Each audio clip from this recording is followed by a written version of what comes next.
ואיתם לפי הגמרא היה המקום הראשון שחשבו מכאן לבנות בית המקדש.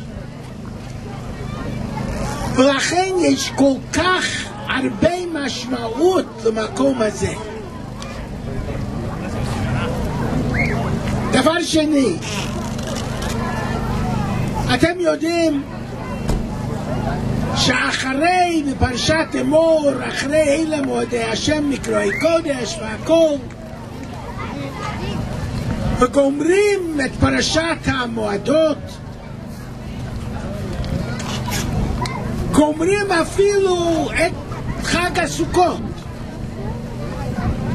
שוב התורה מתחילה, אך ב15 יום בחודש השביעי באוספכם את תפואתכם, מצוות 4 המינים. אומר הגר"א, הגאון מווילנה, מה סוכות פעם שנייה? מה 4 המינים ככה במיוחד? ואומר הגר"א, בסוכות אנחנו חוגגים את כניסת עם ישראל לארץ ישראל.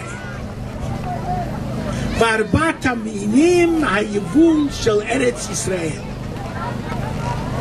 מוריי ורבותיי, אנחנו בדורנו אנו אחרי כמעט 2000 שנות הגולה חזרנו לארצנו, וסוכות זה החג גם שלנו.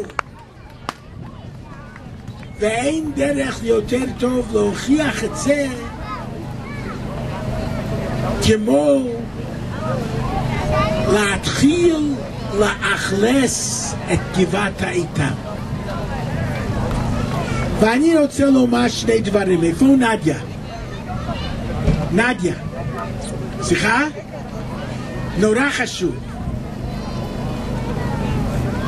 נראה לי שהפרויקט הראשון שמוכרחים לעשות, וכאן אני מדבר לראש המועצה שלנו, ואני בטוח שהוא ישתף פעולה.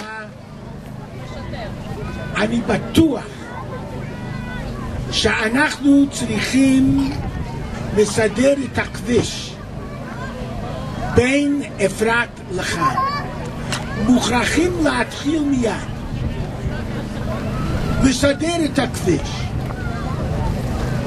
ואז וכאן אני נותן את המילה שלי. אני חושב שצריכים לתכנן, להתחיל לתכנן, ואני מוכן להתחיל עוד בכל המועד זה, לקראת מחנה קיץ לילדי אפרת כאן בקיץ הבא.